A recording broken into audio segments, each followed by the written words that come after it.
Oh, here we go. Now it says we're live. It says we're live. We did it. We did it. Congratulations, Michelle. High five. High five. Thank you so much. Hi, everyone. It's Tuesday, 4 o'clock Pacific, 7 o'clock Eastern, midnight in Dublin, 1 a.m. in Italy, 8:30 and 9:30 a.m. Wednesday morning in Australia, and it's Facebook Live. And we're here, and it's the first of the month, the first Tuesday of the month. So this is our Q&A with Michelle Ross, our Director of Clinical Services. Hello, Michelle. Hi, Dr. Tom. It's great to be with you. It's always so much fun when we do these. I enjoy it so much. Here, see if I can, let's see if I can find where we are here. I'll give it to Marzi, she'll find it. So welcome everyone. I hope you're all doing well in this crazy time we're in. If any of you are not familiar, I'm doing Coffees with Dr. Tom every Monday morning at 9 o'clock Pacific, and they're all in Facebook and also on our YouTube channel. They're all there to see. And there's lots of really good points that we talk about that are kind of jaw-dropping when you hear about them, but good information to implement to protect your family. So I'd recommend you all take a look at some of those and see if they resonate for you. Okay, here we go. Dorada's here from New York. Hey, Dorada, hi, nice to see you here. Thank you so much. And Michelle, let's start with the first question that we've got in our banks from last time we were together. Okay, I had to open and mute, so hopefully that works. If you're out there, let us know, please. So far, we've got Dorada that said hello, and I know it says there's more people out there, but tell us your name and where you're from. It tickles me to always know. It tickles me to always know where people are from, and from all over the world. It just kind of fires me up a little more. So thanks so much for doing that. Amal's here. Angie, Ron from Pennsylvania. Jane's here. Great. And tell us where you're from. So we get a sense of this world and this crazy time we're in right now. Really crazy time. While we're kind of warming up here, let me just talk about one thing that's been, it's so exciting to talk about because it seems counterintuitive to what we've all heard about vitamin D. That vitamin D is supposed to support our immune system, but there are situations when vitamin D suppresses your immune system.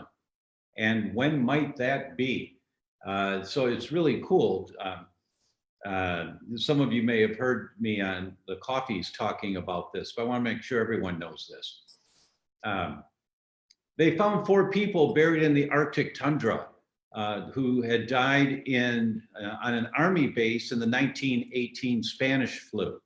And because they were buried in the Arctic tundra, their bodies didn't deteriorate, right? But they found them there and they said, let's dig them up. This was 2005. And they said, no, don't dig them up. Don't expose the virus. But they did. And they found out how these people died because our technology is much better now. They did autopsies on them. And that was some of the validating evidence of what a cytokine storm is. Some of you have heard of this thing called a cytokine storm. Well, what happens when we breathe something in, like a virus, that's a threat to us, one of the early responders, first responders in our immune system is called macrophages. And these guys have special forces, high-powered rifles. Something gets in, you breathe something in, they fire their chemical bullet to destroy whatever that thing is. And we all live happily ever after. But what happened in the 1918 flu, and when the cytokine storm occurred, these are people, they went to work in the morning, they never made it home. They were dead by the next day. Healthy people. And what happened was when they breathed in a virus, they were exposed to a virus, and their macrophages responded appropriately, firing the chemical bullet. The spring on the trigger got stuck in the on position, and this thing became a submachine gun. Pop, pop, pop, pop, pop, pop, pop, pop, pop, pop, pop, pop. And that caused a lot of inflammation, a lot of water as a result in the lungs, and they died of pneumonia. They drowned within 24 hours. Well, what we've discovered now, this was in the journal Blood in 2006, when that macrophage gets activated to fight something, to fire a chemical bullet, it turns on a gene inside the macrophage at the same time. It's kind of like a relay switch. And vitamin D travels through our bloodstream on the highway in a mostly inactive form. And that's called 25-hydroxy vitamin D. And it gets activated by genes inside the cell to 1,25. And 125 is the active form. And what they found out was that macrophages, when they get activated to produce cytokines, turns on a gene to make more 125 inside the macrophage. But that higher levels of 125 inside the macrophage shuts down the macrophage. It shuts it down. Now, why would vitamin D activated ever shut down our immune system? Because the spring got stuck in the on position, and if you don't shut down, then the spring stays stuck on, pop, pop, pop, pop, pop, pop. So you have to shut down that macrophage activity. It's kind of like you're driving downhill, and you're going down the road, and then there's a steep downhill, 6% down. You better have your foot on the brake so that you don't go too fast, right? You got to be able to slow it down a little bit. And that's what the suppression of macrophages is in the lungs by vitamin D. It's a really good thing. It's a really good thing. And when you have low levels of the circulating raw material, 25-hydroxy D, you don't shut down an activated immune system very well. And there are so many studies that I've talked about, and we've done 14 now of these coffees with Dr. Tom.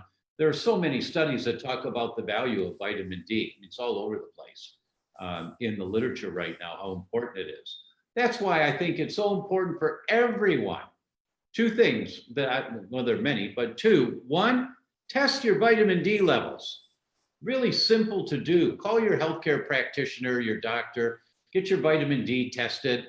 If they won't test it for you, you can't get it done, go to theDr.com/vitamin D test, and we'll send you a finger prick test. You just poke your finger, let it dry, put a drop of blood on a card, let it dry, put it in the envelope and mail it back, and we'll tell you what your vitamin D level is. theDr.com/vitamin D. That's one thing that's really important to do. Another is to take the basics. The basics, and there's a number of basics, but the top three, we call the triad, are vitamin D, vitamin C, and zinc. And for those of you that don't know, if you haven't heard about zinc with this virus, nothing else in the natural world that I'm aware of has shown the ability to stop the virus from shedding. It's all dependent on zinc inside your cell.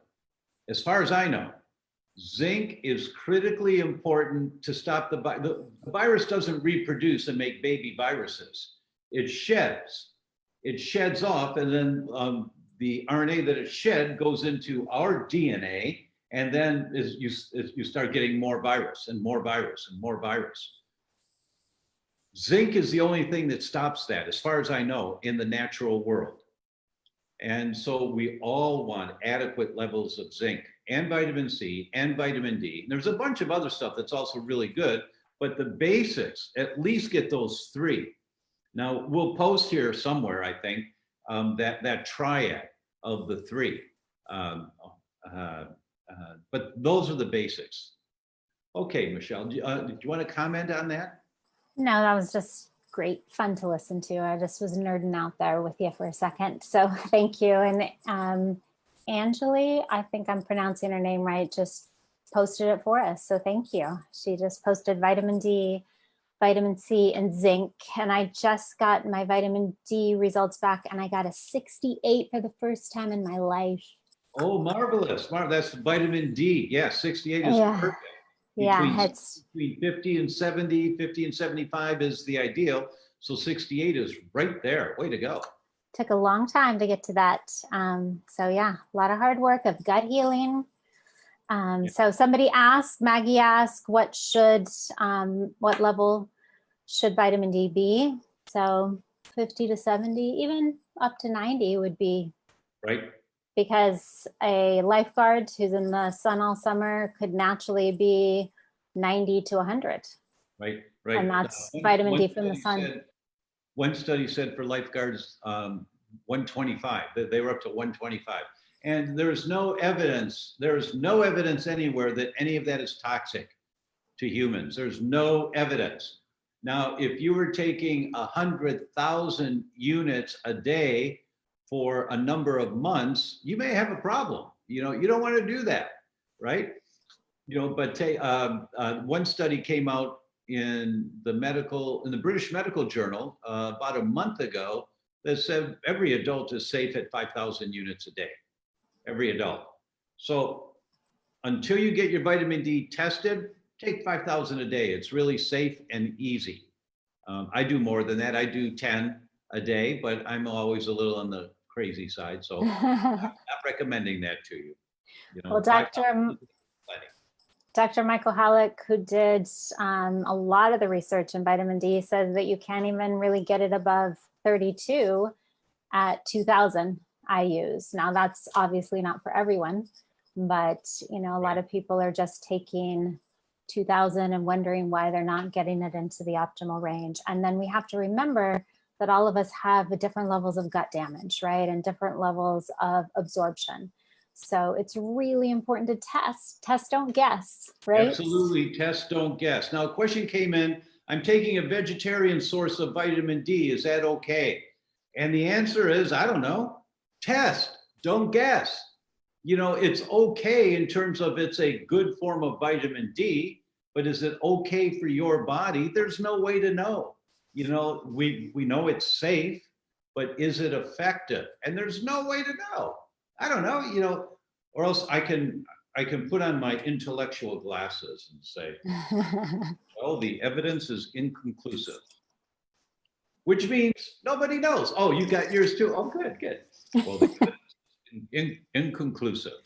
And that's the way they would say it, meaning, I don't know. So we always want to test, and it's such an easy test doing the finger prick, and it's so accurate.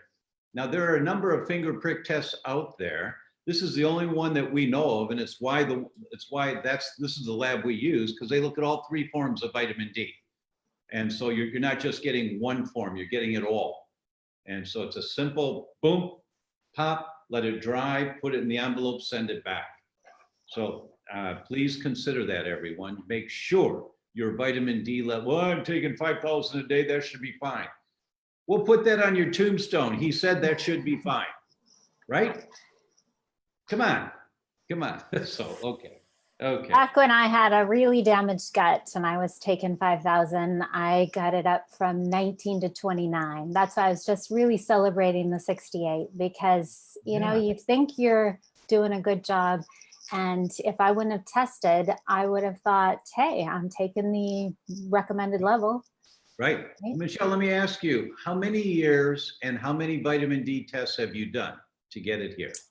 So that was 2001 that I started this journey. And I would say I've probably done one test a year.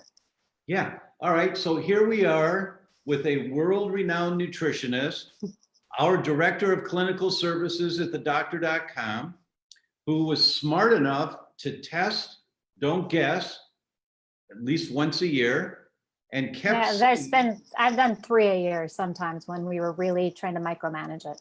Yeah, and kept seeing that it's not there yet. Okay, what else do I have to look at? What other layer of the onion do I have to peel away? Okay, it's not there yet. What other layer of the onion do I have to peel away? It's not there yet. Really? I'm going to give up. No, I'm not giving up. Okay, what else do I have to look at? And that's the way it is when you're trying to unravel your health and it's not happening as quickly as you'd like it to. Never before in the history have humans have we been exposed to so much toxic crap as we are today. Never in the history of humans. These bodies are walking sewers for most people that are diagnosed with a disease like high blood pressure or diabetes or cognitive decline or cardiovascular diseases. I'm sorry to be blunt, but how else are we going to get it across? The concept of detox is something that's not something you're going to do once a week, once a year, 1 week out of the year. The concept of detox is something that you have to learn and implement on a daily basis. It becomes one of the critical thinking criteria by which you make decisions. Let's see, should I eat that or that? Well, you know, I don't know. It's actually, this is probably more like the rainbow diet. You know, this salad's got great colors in it. So it's more like the rainbow diet that Dr. Tom and Michelle talk about. But, you know, it's not as fulfilling. Well, how about if I get a piece of salmon, grilled salmon on top of it? Oh, that would be really good. Then I've got my protein. You know, you have to start thinking as opposed to just reacting to your first desire that comes up, right? And so one of the considerations that we all have to be thinking about now is, what am I doing to detox today? Have I drank my ½ ounce of water per pound body weight? We all need to be drinking a ½ ounce per pound, minimum. Well, I weigh 180 pounds. Well, that's 90 ounces of water a day. Oh my God, I'll be peeing all day. Well, that's the idea. You got to get this crap out of your body, excuse me. But we have to think. Pun We don't intended. like hearing this stuff. I know that. You know, in the coffee, yesterday I showed a slide in the coffee that I've used twice before. It's a drawing of one strand of hair, just one strand. And it shows the layers of the hair. And then it shows the different size micron particulate matter of air pollution compared to a single strand of hair. And the most dangerous air pollution is 2.5 micrograms, which comes from diesel exhaust, trucks and some cars. It's the most dangerous because it goes right through your lungs into your bloodstream and right up to your brain. And it took 10 of these 2.5 it's not millimeters, I forget what it is. I'm not sure what the denomination, but it took 10 of them to be as thick as one strand of hair. Now, you're looking at the window on a bright sunny day and you can see the rays of the sun, the right angle of the sun and all that. You see the rays of the sun coming through into the room and you see the dust in the air in the rays of the sun. How many of those dust particles are 2.5 or smaller? A lot of them. And indoor pollution is much worse than outdoor pollution in most areas of the world. Indoor is worse because we've got all of the flame retardant chemicals, the formaldehydes in the press board of the kitchen cabinets and the bathroom cabinets. That stuff gases out into the air. The flame retardant chemicals in your sheets and your blankets on the bed that you sleep under for 6 to 8 hours a night, sucking those fumes every night, minute amounts. Now, there's no evidence that the amount of toxic chemicals in the air from flame retardant clothing or flame retardant bedding equipment is toxic to humans. Then there's no evidence, but this stuff accumulates in your body.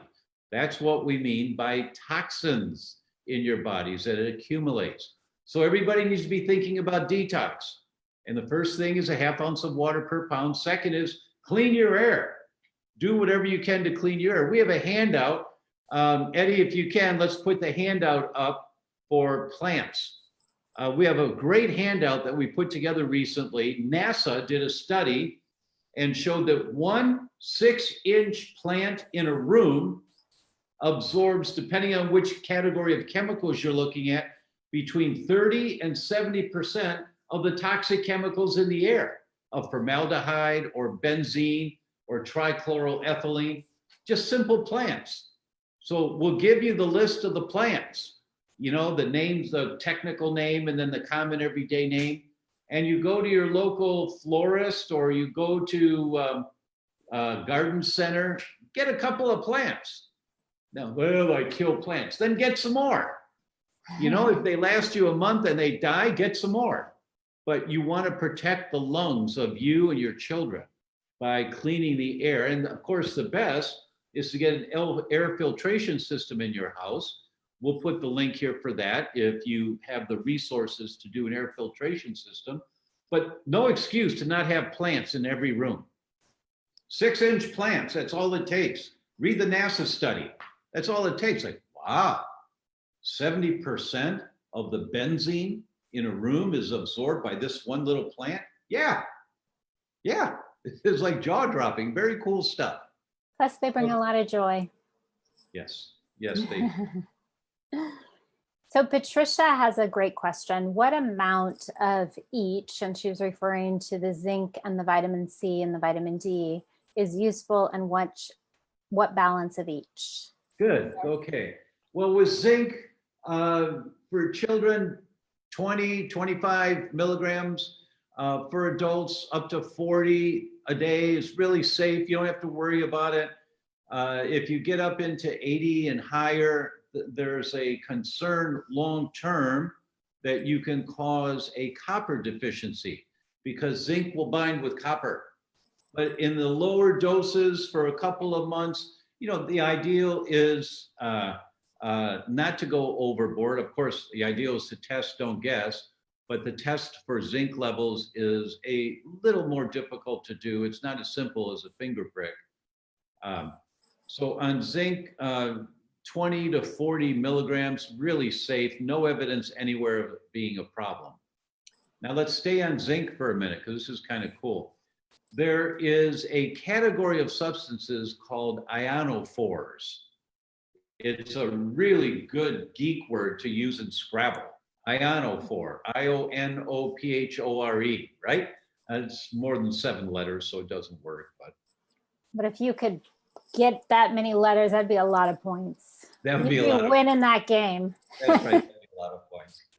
So ionophores escort zinc inside your cell. So first you have to have zinc on the highway. You know, your bloodstream's just a highway. And it has to be on the highway, but it doesn't do as much good for protecting you against viruses. Zinc's got over 300 functions in the body, but this one we're talking about, protecting you against viruses, the zinc has to get inside your cell because the viruses have to get inside your cell to shed. But the viruses, if they get inside your cell, which you want to stop if you can, if they get inside the cell, if there's not much zinc in there, they shed all over the place. If you have zinc, adequate amounts inside your cell called intracellular zinc, there's no shedding. Ionophores escort zinc inside the cell. So it's good to take the zinc. Now it's on the highway, but it's got to get inside your cells. How do you help zinc get inside your cells? Take ionophores. What's a really good ionophore? Quercetin. Quercetin is one of the best natural ionophores to escort zinc inside your cell. And in the coffee I did yesterday, if you go back there, I made a whole handout on what foods contain quercetin. Like capers. Capers are really high in quercetin. And I love capers. Marzi puts them in a lot of dishes. Sometimes, you know, she makes a salad, really nice salad, and I'll just get the bottle of capers and put a spoon in and like get some of the oil off of it, and I just spread them over in the salad. I just like them. But quercetin, capers are high in quercetin. Quercetin is a really good zinc ionophore. So you have to take the zinc and then you have to get it inside the cell.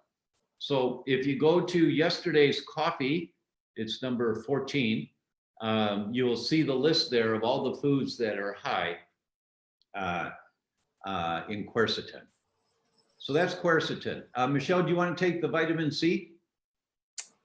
Yeah, I was going to say that Proflora 4R also has one of the most bioavailable, highest quality forms of quercetin as well. It's a really great probiotic. We can post the link for that. But food sources I love, so I'm glad you shared that. And do you have a list of all those food sources? I do. Yeah, it's in the coffee from yesterday. I don't have, the staff doesn't have, it's just one of the slides. Okay, great. So, well, I would say for the vitamin C, there's different approaches. So our body absorbs about 300 to 500 milligrams at a time. So we can take it at that approach and take about 300 to 500 at a meal, or we can take it therapeutically and we can take higher doses. We can take it intravenously. We can take mega doses, and there's just different approaches to take. And I just think with any of these supplements, if you can afford a micronutrient test, that's a really great way to find out if you're deficient in any of these, right? But what's the name of that test? So there's Vibrant America has a micronutrient test that's really great and has so many, it even has methylmalonic acid on it, which lets you know if you're actually absorbing vitamin B12. So it's even better than just serum B12. It's a really great panel. So we can post the link to that too. But, you know, I mean, it's typically not harmful to take vitamin C, but there's just those different approaches to it. People can take vitamin C as a bowel flush, right? And you can Google that and take it every 15 minutes and to the point that you have diarrhea. Now, it's typically not a pleasant experience, but that as that's an end stage. I've used that bowel tolerance one for years. When I opened my practice, that's how we would start. We actually did a vitamin C test, put a drop of this compound on the tongue, and depending on how long it took to be absorbed, that would give us a pretty good idea of the tissue level of vitamin C. And so I tested that on every new patient. But then to raise their levels, I would have them take 1,000 milligrams every waking hour and count how many you take. And so we had a powder, and we still do, it's called Vitality C. And the scoop in there is 4,000 milligrams. So I said, you know, take about a quarter of the scoop every waking hour and count it. Count out how many servings you have until you get loose bowels, you get a little gassy, maybe a little loose bowels, a little diarrhea. I mean, it's not explosive diarrhea because you're looking for the earlier, or you get a lot of rumbling in your stomach. Okay, you had 12 doses that day. Good. Next day, take 75% of that. So what does that mean? It means you're going to take 9 doses, span it out throughout the day. And you stay at 9 doses every day until you get a little rumbling, a little gas, or a little loose bowels, diarrhea. Cut it by 75% again. Now you're going to be at about 5 to 6 doses a day. You stay there, and when you don't get rumbling anymore, that's the dose your body's going to use. And so we've done that for years. That was called the Pauling protocol after Dr. Linus Pauling, the 2-time Nobel laureate, who talked about that one. So at least for adults, 500 milligrams, 3 times a day is not aggressive. I mean, Marzi and I just came back yesterday. We went to San Jose. We're here in Costa Rica, and we got on the ferry, drove 3 hours into town, because we're out in the jungle here. So it's kind of fun to go into town every once in a while. And when we went into town on Friday, there's a really great doctor, Dr. Patricia Madrigal, and we immediately go to her office and she hooks us up with IVs. So I got, I think mine was 25,000 units of vitamin C. You know, you just sit there in a lazy boy chair for about 45 minutes. You don't feel anything. And afterwards, you know, you're fine. Just, okay, thank you so much. That was really nice. So we do that every time now that we go into San Jose. We'll get an IV. When I And lived, that doesn't cause loose stool. The no, IV doesn't. no. Sometimes it makes you thirsty. Does it ever make you a little thirsty? Marzi says it makes her thirsty. I've not noticed that for me, but she says it does for her. When I lived in Encinitas, I used to go to my friend Dr. Lauren Noel's office once every couple of weeks and have an IV. And it would be with high dose vitamin C and a Myers cocktail is B complex and magnesium, and then I put some glutathione in there. You know, when you get an IV of nutrition, you're supplying a whole lot of raw material into the highway for your cells to work better. Now, that doesn't mean they automatically work better. What if I were to order 10 semi trucks full of housing supplies to build a house and order them to be delivered? So, okay, now on the highway, there's all this traffic of raw material to build a nice house. And it gets here and they drop it off out on the field, the raw material to build the house. Okay? So you got all kinds of good material in your bloodstream. Great, that's a necessary first step. But how do you activate this stuff? Where's the general contractor that's going to hire the carpenter and the electrician and the plumber? What does that mean? It means who is going to activate the genes to build stronger cells? And that's the world of adaptogens. And maybe we'll get into adaptogens more a little bit later in the show or next time we're together. But that's vitamin C. Anyway, that's zinc and vitamin C. Now, the last one is vitamin D. And we talked about test, don't guess, but take 4,000 or 5,000 units a day is safe for everybody without exception, as far as I know.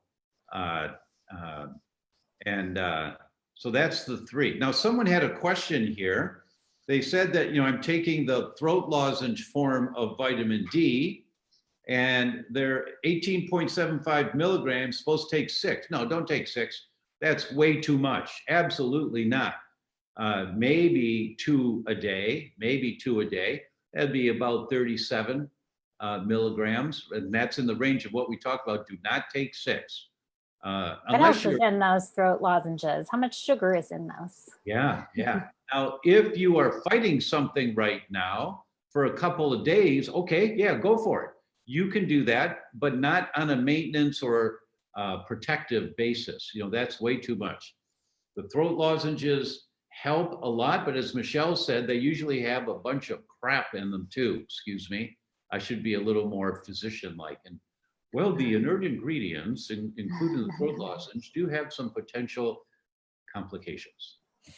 All right, so. Then you want to get your insulin tested on the next blood test and make sure that that's not driving blood sugar. Jackie asked the question, do cut flowers help with air quality? That's really, well, you know, if you got roses in your house and the place smells like roses, that's nice, but it's not going to suck up perchloroethylenes or benzenes. I don't know, Jackie. I've not heard of cut flowers absorbing toxins in the air. That's the job of plants dealing with photosynthesis. And I'm not a botanist. I can't tell you how they do it. NASA can tell you. The NASA article is really good for that. But they're going to bring a lot of joy. So get those cut flowers for the joy factor. I love cut flowers.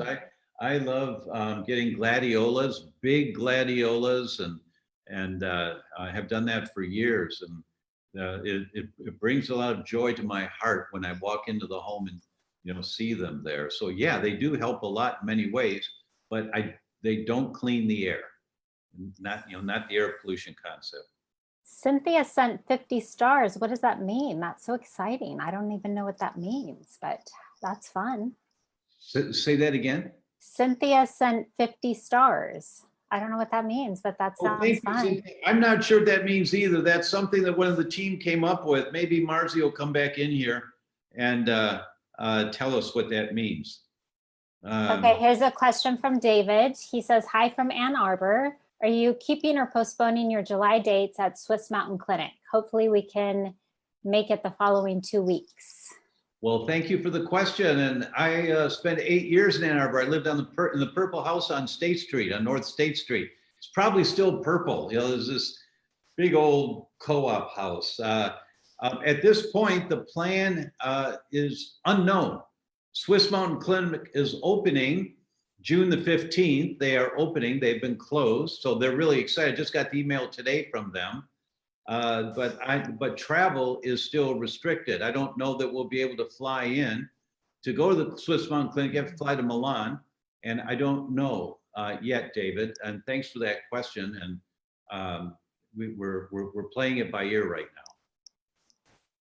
I hope that's the case. Maria says, Michelle, what do you usually put in your purity coffee? Almond milk?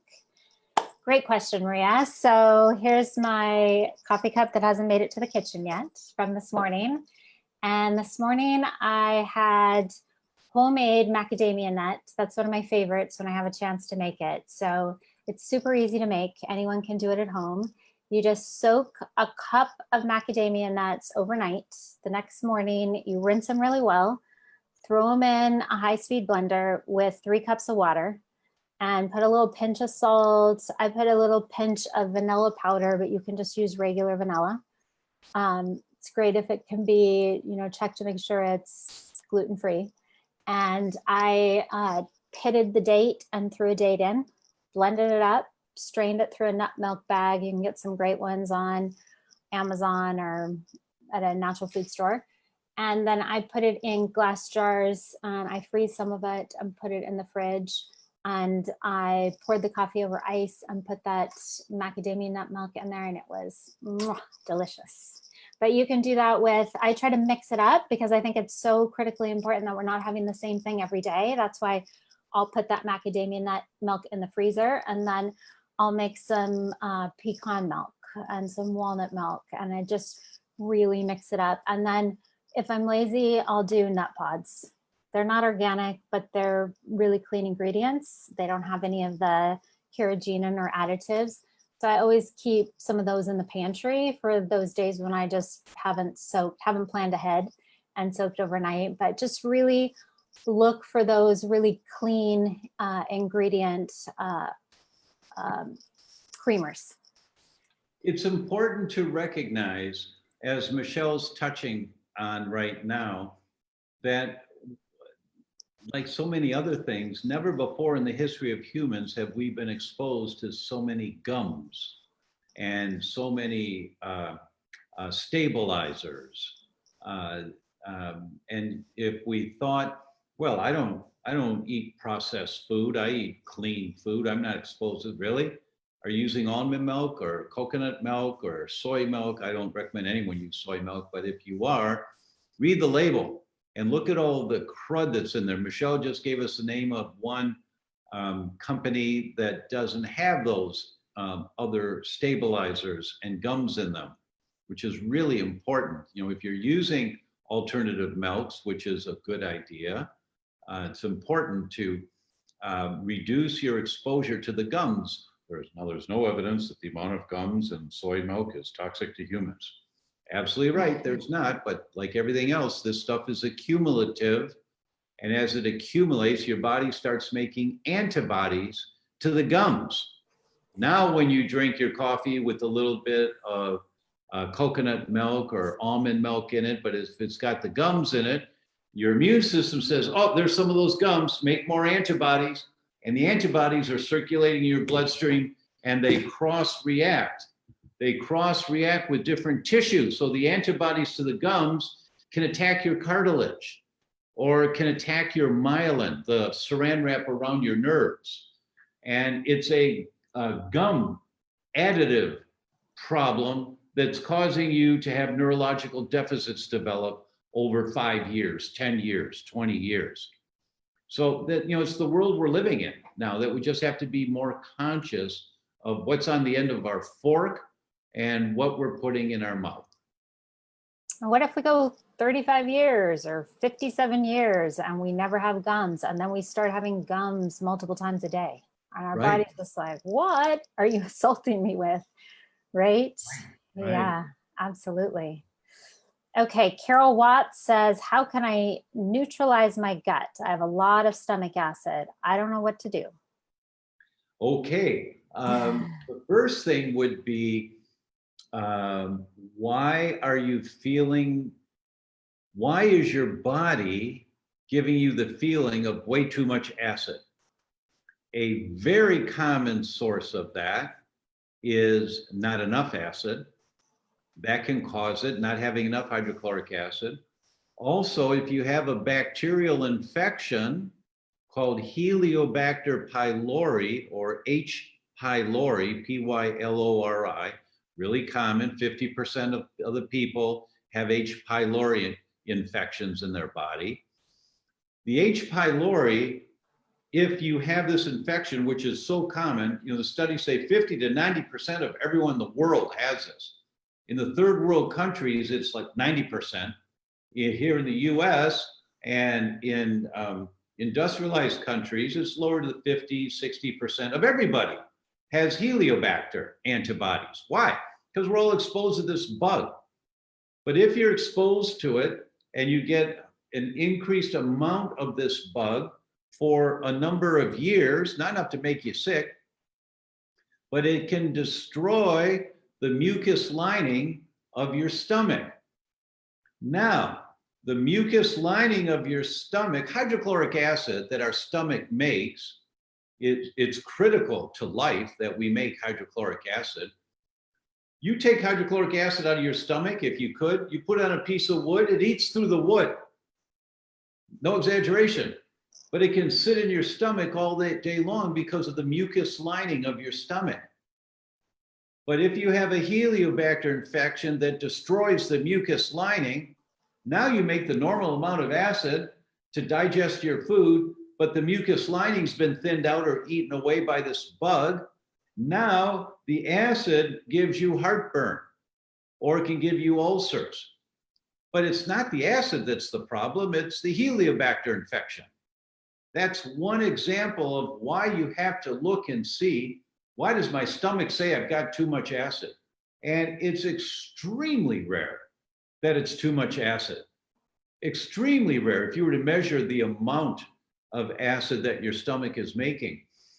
Given you've got these symptoms, it would be worth it for you to go on Amazon and get Dr. Jonathan Wright's book, W-R-I-G-H-T. He has a book on hydrochloric acid. And when you read it, or just read a couple of pages there, they give you a sneak preview. Just read a few pages, you go, oh my God, this makes such sense. Then you'll order the book. And then you'll start investigating, why does my body say I have too much acid? You don't want to put a Band-Aid over a symptom of, I've got too much acid in my stomach. It's extremely rare to have too much acid in your stomach. It's fairly common that your stomach can't handle the normal amount of acid. So we have to deal with why you're feeling that way. Most important, my suggestion would be make an appointment with Michelle at consultations at theDr.com and do some investigation, or work with your healthcare practitioner if you have one that's an investigator like this. If not, work with Michelle. Yeah, there's so many digestive issues right now. And just think about the fact that back when we were running from saber-tooth tigers and all of the blood flow went to our arms and legs, right? So that we could run when we were in a state of fight or flight, right? That was like our biochemistry did that, right? Well, now we're sitting in front of the TV watching the news and we're in a state of fight or flight. Right. And all of the blood flow is not in our stomach to help us digest. So there's so many things that we can do to help with digestion that don't involve supplements and don't cost any money, right? That just involve taking 2 deep breaths making sure that we are in a state of parasympathetic and a state of calm, that we're not doing anything like responding to emails or watching the news, especially right now, especially right now, that we're eating in community, right? That we're finding joy, that we're being grateful for our food, right? If you believe in prayer and you believe in blessing your food, or you just believe in being grateful for your food before you eat, because we're so blessed to be able to eat. There's people right now that don't have food, right? And all of those things that we can do to just really create that environment for our food to digest. And chewing. Some of these food sensitivity tests that I look at, where people are sensitive to the entire protein structure of a food, if that entire protein structure of a food is leaking out of the gut, that food is not getting chewed up, right? Right. So really chewing food well, those are things that are free, that are just so critical.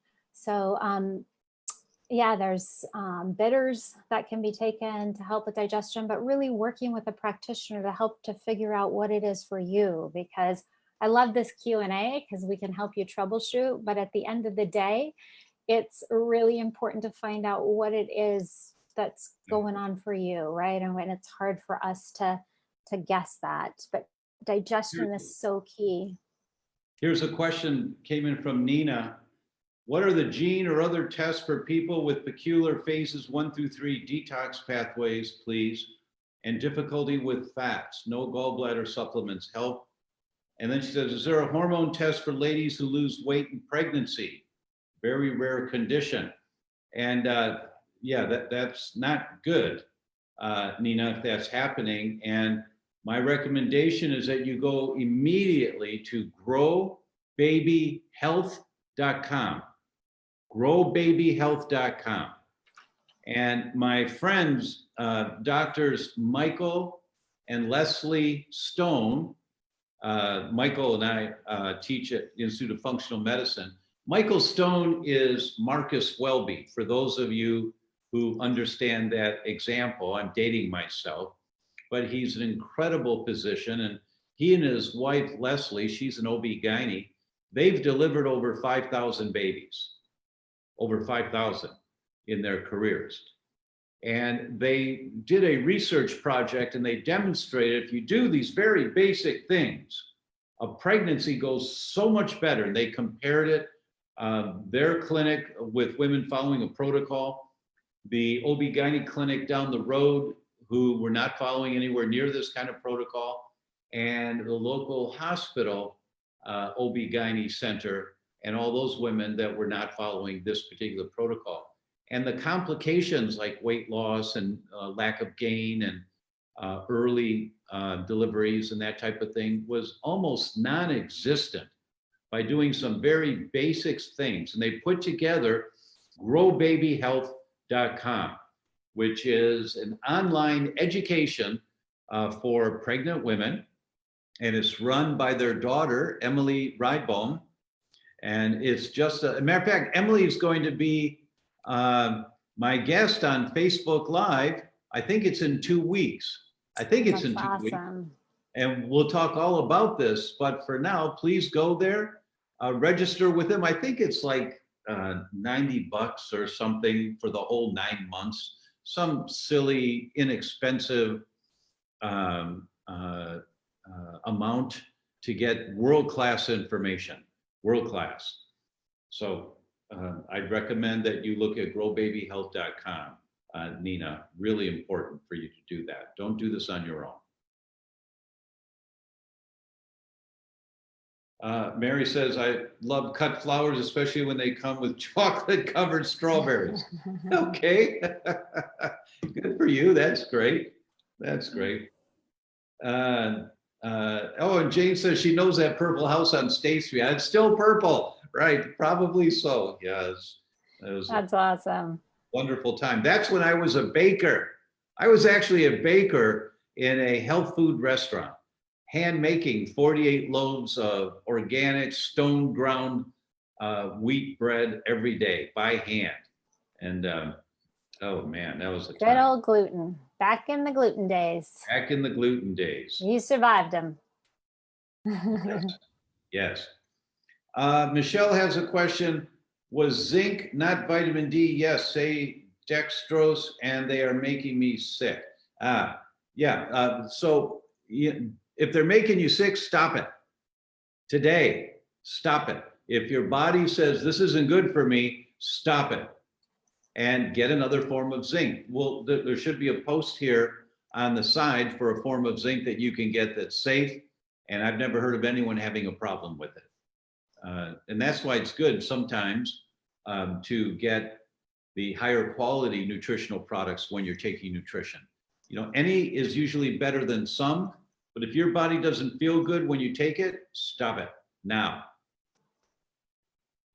Body language doesn't lie, Dr. Tom. Body language doesn't lie. That's right. Always the case. I don't know how many times I say that during the day, and I always think of you. I'm like, as Dr. Tom would say. That's really true. And that was Dr. Goodhart, my mentor. Dr. Goodhart would say that all the time. Body language never lies. Never lies. Mm-hmm. So Annie asked, my functional doc gave me HCl. My gastric doc gave me an antacid. Don't know which one to take, or both. Don't take both. Don't take both. Right, don't take both. Right. So the functional doctor is trying to help your digestion.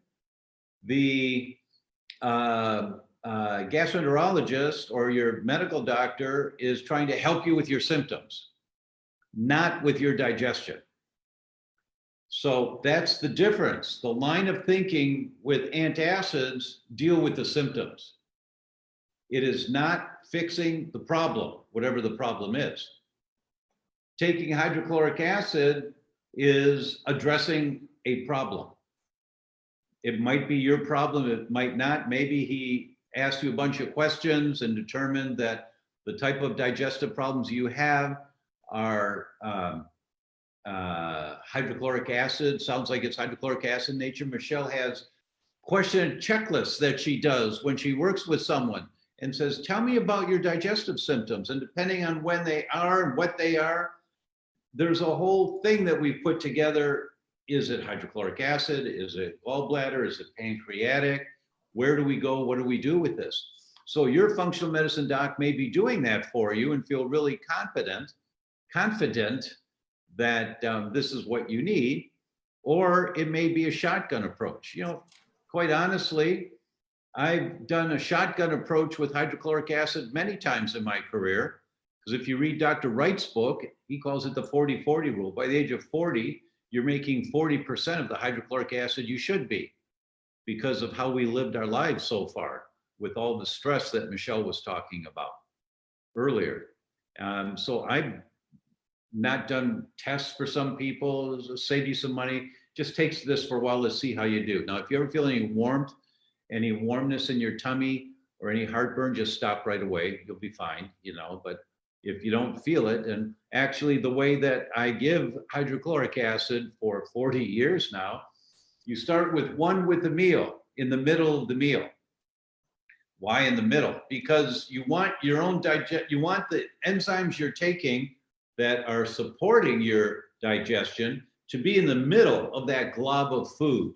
So it's digesting in your stomach from the inside middle going out. And you want your own digestive enzymes to still be working, digesting from the outside coming in. And so you take one with the meal. The next time you have a meal that size, you take two. The next time you have a meal that size, you take three.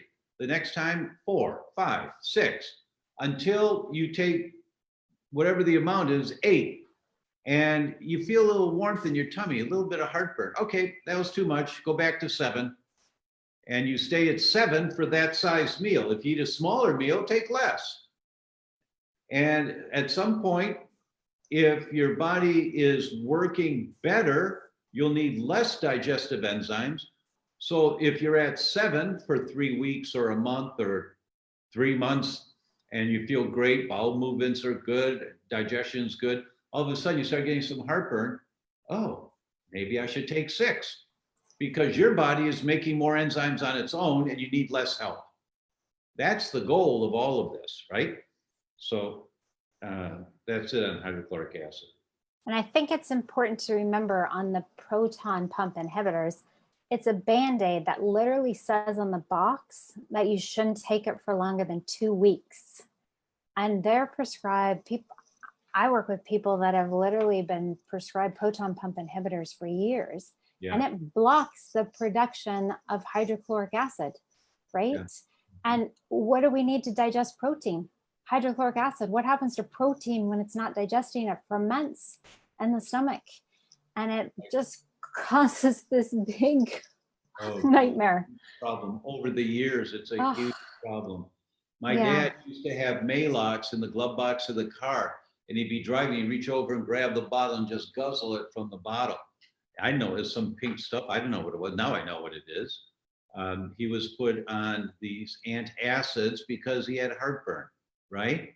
And he died of a heart attack. Just Google antacids and cardiovascular disease. Just Google it, and you'll see the study.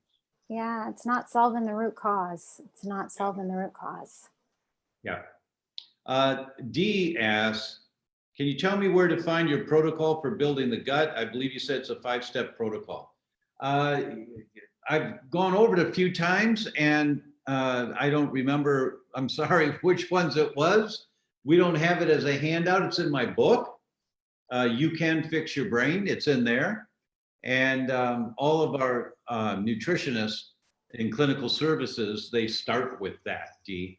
But if you want to, you can go back, you can get it from the book. I just don't know where else to tell you to go for it. Nia asks, there are so many causes of knee osteoarthritis. How does one figure out which ones are causing this painful condition? Is arthroscopic surgery and/or infrared light therapy effective in addition to diet and lifestyle changes? How to find a holistic, integrative orthopedic doctor given causes of condition is multifactorial. I'll let you start with that one.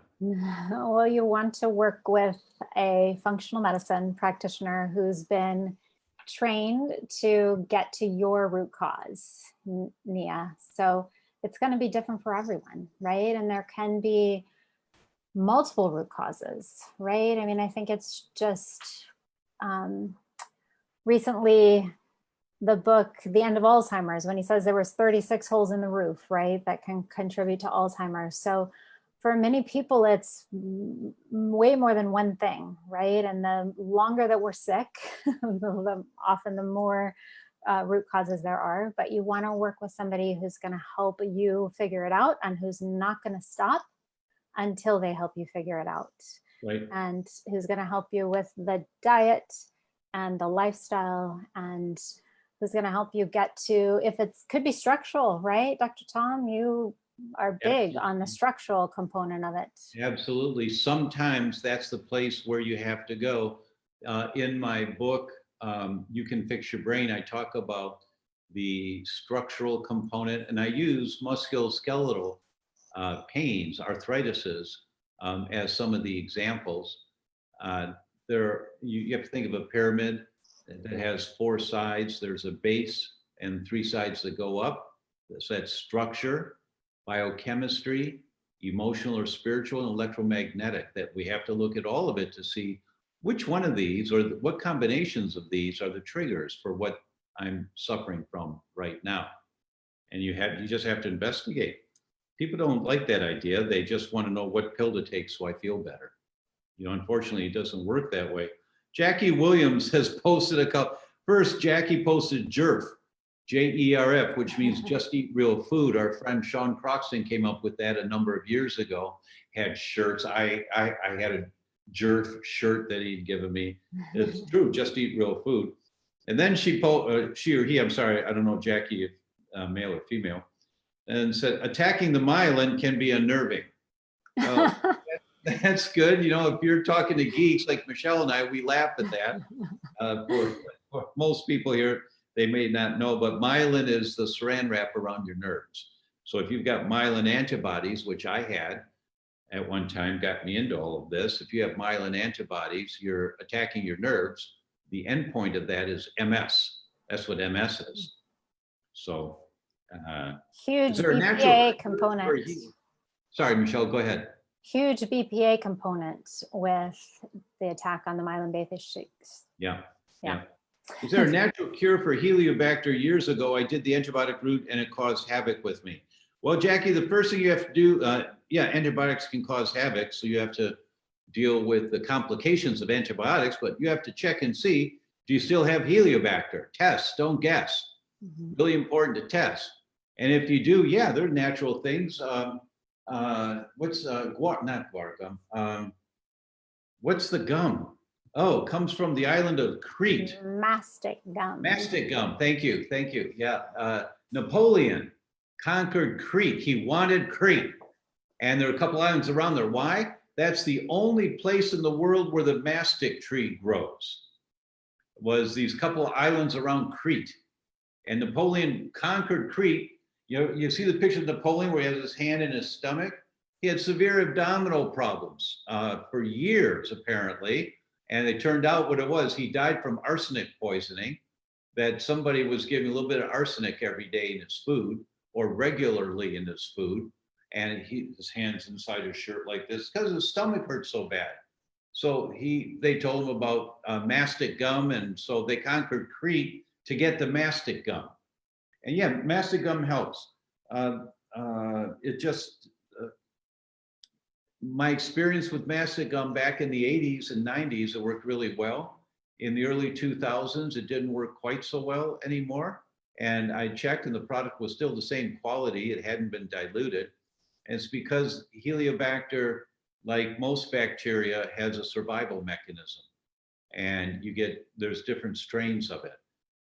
But the first thing to do, Jackie, is to test and see if you have still have a Heliobacter infection. Really important, so that if you do the protocol, you feel better, great, but then you retest to make sure it's gone. It only takes 6 weeks with the antibiotics. With the mastic gum protocol, it's 3 months. I usually would go for 3 months before I retest. I personally love Biocidin. I had a client who had one of the highest levels that the lab had ever seen for H. pylori, and he had failed out of multiple courses of the antibiotics. Yeah. And he had really great results with the Biocidin protocol. Oh, that's great. Now he maintains it with food and fermented foods and has a really healthy microbiome. My wife wrote a message in here. She said, "Love you too." Who are you talking to? So, but she did too, TWO. We love you, Marzi. Yeah, I think that's you and I, Michelle, because it's TWO. So thank you, honey. Okay, can you please discuss C-reactive protein score of 40? What are the underlying ramifications? You heard Michelle just go like that, and that's not good at all, Jackie. That's a highly inflamed body. C-reactive protein is a measure of inflammation that's traveling in your bloodstream. And because these inflammatory molecules are on the highway that goes to every cell of your body is being exposed to these inflammatory molecules. If you've ever heard me say before, if you pull at a chain, it always breaks at the weakest link. It could be at one end, the middle, the other end, it's your heart, your brain, your liver, your kidneys. Wherever your weak link is where the chain will break. A CRP of 40, you're pulling on that chain really hard. Anywhere in your body will break down. Just Google CRP and kidney disease, CRP and Alzheimer's, CRP and strokes, CRP and cardiovascular disease, CRP and rheumatoid arthritis, CRP and arthritis, CRP and psoriasis. Do you get my message? You do not delay any longer. You get to a practitioner that's going to help you reduce the triggers of inflammation. Inflammation means the body's on fire. Stop throwing gasoline on the fire. That's what you have to do to get CRP down. You may be eating organic and everything's great. and but I'm doing everything right. You need a new doc or a new coach to help you investigate, how am I throwing gasoline in the fire? Because CRP doesn't happen by itself. You got some type of toxic accumulation or some type of lifestyle exposure, or you're living in a moldy house, or you're one, Jackie, that I'm going to look you right in the eye and I'm saying, you need to work with Michelle now, because you need to dial this down and not just put your toe in the water. CRP of 40 is very dangerous. I don't know your age, it doesn't matter. We hear of people in their 20s that are dropping of heart attacks, women in their 30s that get strokes. So that's nothing to mess around with. The normal level is supposed to be below 1.5. You're at 40. So, that you're here on watching us means that you're on the right track, but you need a coach. Do not try to do this yourself. You need someone that you feel confident in. Find that person, please, soon. Give your body a little hug that it was giving you those symptoms that sent you to the doctor. The doctor ordered that test that you can get to the root cause. Absolutely. So, somebody asked, they wanted to know on BPA and myelin sheath. So when we run the neural zoomer, that's one of the number one things when I see elevated anti-myelin basic protein antibodies is I talk to them about immediately identifying any BPA in their lifestyle. So we remove any plastic, so only glass, no microwaving, no plastic bags to store food, no receipts. You have them lay the receipt on the counter, take a picture of it, right? Or open your purse and have them throw it in. And then when you get home, use gloves or whatever you need to, and stop eating out of cans because they're all lined with BPA. And you just have to, soda cans, you just have to identify everywhere where BPA is, because that's one of the underlying root causes of how you're destroying your myelin sheath. And so identifying it early on, right? You want to catch it way before you're ever diagnosed with MS. That's the goal. And that's why I love that neural zoomer, because we're all a little terrified of the cognitive decline, right? We've seen people that have suffered terribly from Parkinson's disease or Alzheimer's or dementia, right? And to do that test and catch it and be able to slam on the brakes, turn that car around, get off that road, reverse that is awesome. The Swiss Mountain Clinic just reached out to me today and was asking about the smell test that we put together, and they're going to start using the smell test. And I sent them, I think, about 9 or 10 studies that show the smell test is the earliest biomarker of neurodegeneration. So in Parkinson's, it's the earliest biomarker. In Alzheimer's, it's the earliest biomarker, and not separate studies on all these different things. So it's really great to know that if you're worried about your brain, get the smell test. Go to theDr.com/smell and just watch the video and then order the test. It's so simple and easy to do. But plus it's fun. Who doesn't love a scratch and sniff test? It's fun. Yeah, so easy. Anne has a question. This will be our last question today, because we've already gone over. I've got the hook already, but because we could go into the night. Yeah, this one's too important. How do you heal leaky gut if you have to continue taking aspirin for another condition? I was desensitized to aspirin due to an allergy and need to take at least 325 milligrams daily. How do people who have to take NSAIDs aspirin for another issue heal their gut? Thanks for all you do. And you do not have to take aspirin for the rest of your life. Medications are designed to deal short-term.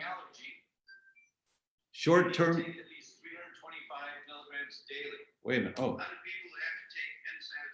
Wow, what's happening here on my phone? It's, how do I turn this thing off? Just a minute. I was listening to myself here. All of a sudden I started talking. We were getting Facebook in stereo. Yes, that's right. That's right. So why, the other condition that you have to take aspirin for, you have to take a look at how can I reduce this, because a single aspirin causes intestinal permeability and it alters your microbiome. And for the dosing that you're taking on a daily basis, you're taking that amount. If that's daily, you've altered your microbiome to an inflammatory microbiome right now that will continue to contribute to intestinal permeability. With intestinal permeability, you now have these big molecules, these macromolecules getting through into the bloodstream, and they are so inflammatory that could be the last person's question about CRP, that she could have elevated CRP because of a severely permeable gut, because the microbiome was so damaged because the person's been taking aspirin for so long. See, this causes this, causes this, causes this, causes that. And we have the symptoms of that, and we're trying to get rid of the symptoms, so we take whatever has been given to us to deal with the symptoms, which is good. You got to function in life, but you don't stay there. You've got to be exploring also, why is my body this way and what do I do about it? Because Okay. headache is not a deficiency of Advil. It's Right. a message from our body that something is wrong. It's a gift. Right. When a question comes in that says, I have to take aspirin for another condition, that's usually a more severe condition that they just don't want to talk about. And I understand that. Yeah, I understand, but still the concept is the same. You can't live on this stuff. You can't live on aspirin. Okay, folks, we've gone over. It's always a pleasure. It's just so much fun. We go on forever. Listen, please share this. We just gave you over an hour of our lives. Can you give me 5 minutes and just share this with some of your friends who you think might benefit from it? Just, share the link. Michelle can say how you do that, because Facebook, the more shares there are, the more Facebook sees, oh, people like this, and they'll send the announcement out that this is live right now to a larger base so more people can hear this. So Michelle, do they just share the link? So right underneath the video, there's a little like button, a comment button, and then there's a little arrow that says share. You click on that arrow and you can share it to your page, and we'll be so grateful. And Yeah, thank you please. for spending this time with us. We just absolutely send you all so much love. Amen to that. Thank you, everyone. See you next week. Bye-bye.